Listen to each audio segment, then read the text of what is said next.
जलन।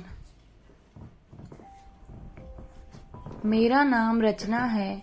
आज मैं आपको मेरे नेचर के ऐसे पहलू के बारे में बात करने वाली हूँ जिसका मुझे भी पता नहीं था। कहते हैं जीवन में अच्छा दोस्त मिलना बहुत मुश्किल होता है, पर मेरी एक बेस्ट फ्रेंड थी दिया। ऐसे वैसे दोस्ती नहीं थी, बहनों से भी ज्यादा प्यार था हम दोनों में। हम तो हमेशा यही सोचते थे कि शादी भी एक ही घर में करेंगे ताकि कोई हम दोनों को शादी के बाद भी अलग नहीं कर सके। मेरे घर वाले मुझसे ज्यादा उसे मानते थे और उसके घर वाले मुझे। बस यह समझो कि उसका घर मेरा और मेरा घर उसका। समय के साथ सब कुछ करना पड़ता है। मेरे लिए एक अच्छा रिश्ता आया। लड़का इंजीनियर था, अच्छा कमाता था, रवि नाम था उसका। घर वालों ने मुझसे पहले दिया को तस्वीर दिखाई। उसे देखते ही लड़का पसंद आ गया और मुझे भी बोली कि अच्छा है, तू मिलने जा उसको। मैंने बोला कि तू भी चलेगी, मैं अकेले नहीं जाने वाली। वो बोली पागल है, तू डेट पर जा रही है, मैं क्या करूँगी वहाँ, कबाब में हड्डी। लेकिन मैं नहीं मानी। उसे बोला कि थोड़ी देर बाद तू चली जाना, लेकिन लड़के से बात कर ले, मिल ले। तू अपनी बेस्ट फ्रेंड को ऐसे ही किसी के साथ शादी कर देगी क्या? मेरे मानने पर वो मान गई। हम दोनों उससे मिलने गए। घरवालों को कोई ऐतराज नहीं था क्योंकि दिया मेरे साथ ही थी। रवि को हम एक रेस्टोरेंट में मिले। रवि हम दोनों को बहुत अच्छा लगा। दिया को तो इतना पसंद आ गया कि वो तो उसे जीजू बोलने लगी। रवि भी उसके साथ बहुत घुल मिल गया था। देखा जाए तो रवि और दिया का स्वभाव बिल्कुल एक जैसा ही था, इसलिए मुझे भी पसंद आया। बस सब अचानक और जल्दी में हो रहा था।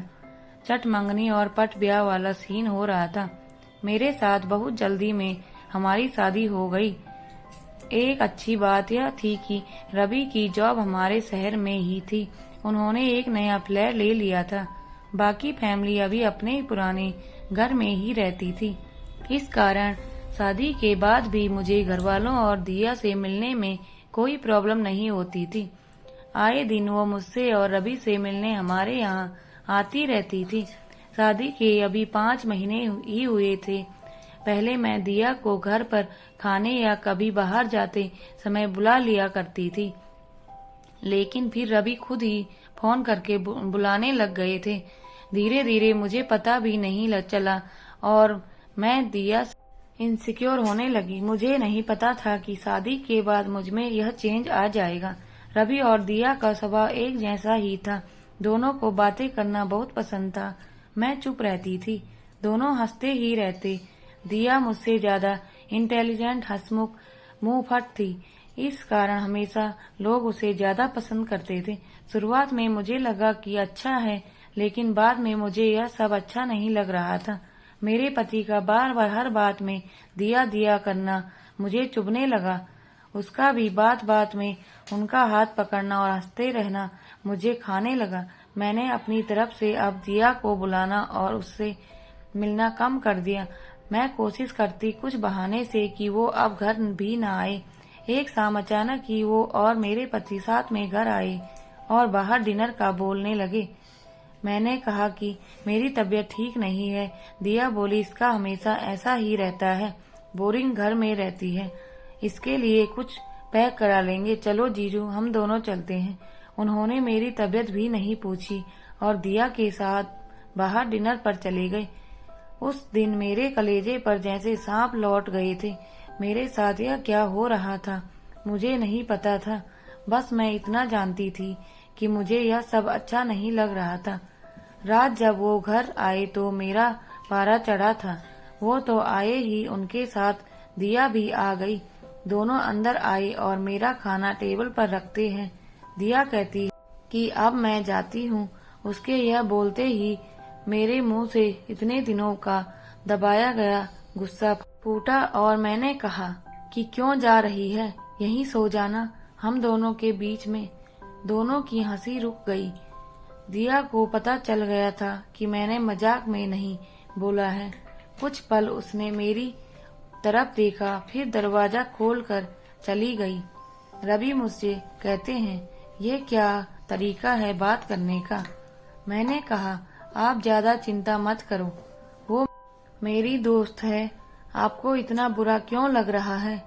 आप हम दोनों को एक साथ ही मिले थे ना, आपको वो ज्यादा पसंद थी तो उसी से शादी करनी थी मुझसे, क्योंकि रवि ने कहा। आखिर तुम भी उसी सोच वाली निकली, तुम दोनों ने ही कहा था कि तुम्हें शादी के बाद भी अलग नहीं होना। अरे पक्की दोस्ती थी, तुम उसे साथ लाई थी, उसने कहा तब तुमसे मुझसे शादी की।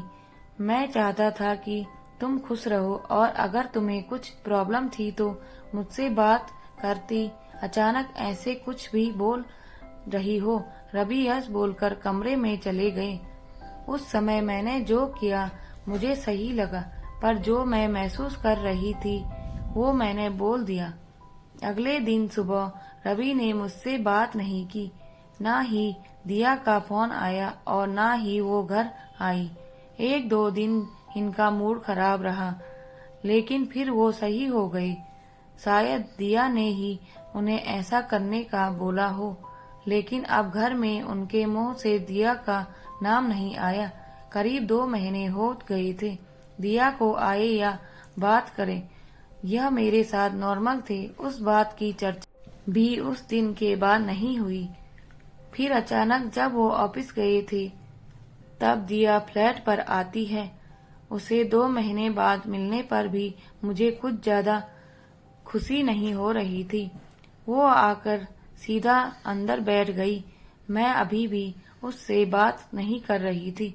वो बोली, मैं शादी के पहले वाली रचना को अच्छे से जानती हूँ और वो अपनी बात तकलीफ मन में ही छिपा कर रखती है। मैंने शायद अनजाने में तेरा दिल दुखाया है, लेकिन शायद तू सही है।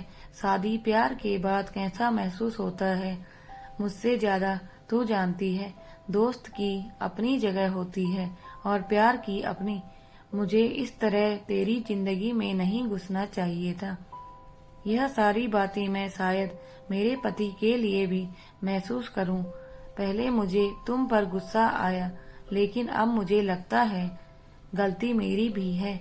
मैंने तेरी चीज को अपना ही समझा, मेरा हक समझा, तेरी फैमिली को अपना माना, पर शायद तेरी इस लाइफ से मुझे दूर रहना था।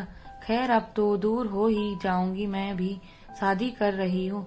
जैसे तूने रवि को पहले मुझसे मिलाया, वैसे मैंने रवि को उससे मिलाया। तुमसे गुस्सा थी इसीलिए तुझे बताया नहीं, पर मुझे लगा कि तुझे शादी में न बुलाया तो एक और बड़ी गलती होगी, क्योंकि अब इस शहर में कम ही आना होगा। उसकी बात खत्म होते ही मेरी आंखों में आंसू आ गए। वो सब कुछ जो मैं फील कर रही थी, पता नहीं कुछ ही सेकंड में कहाँ गायब हो गया। गले लगाए बिना उससे मैं नहीं रह पाई। उसको रोते हुए मैंने सॉरी कहा। वो बोली, सॉरी मत बोल, मैं शादी कर रही हूँ, फिर बताऊंगी कि कोई मेरे वाले के साथ अगर ऐसा करेगा तो कैसा लगेगा। आखिर उसकी शादी का दिन भी आ गया। जितना वो मेरी शादी में नाची थी, उससे ज्यादा मैंने उसकी शादी में धमाल मचाया। अब भी हम अच्छे दोस्त हैं और हमारे पति भी बार बार, लेकिन अभी भी वो मुझे मजाक में ताना मारती है। कहीं कहती है, नहीं मैं दोनों के बीच में नहीं सोऊंगी, चिंता मत कर। पर मैंने एक बात सीखी कि अगर दोस्त से कुछ प्रॉब्लम है तो उससे बात करो। वो अगर आपका सच्चा दोस्त होगा तो समझेगा। आपको यह कहानी कैसी लगी हमें कमेंट करके जरूर बताएं। इस तरह की अच्छी कहानियाँ आप यहाँ पर पढ़ सकते हैं या सुन सकते हैं। यहाँ उपस्थित शिक्षाप्रद कहानियाँ आपका मनोरंजन करने के साथ साथ दिशा भी देगी। तो बने रहिए हमारे साथ और हमारे प्रयास को सफल बनाइए। धन्यवाद।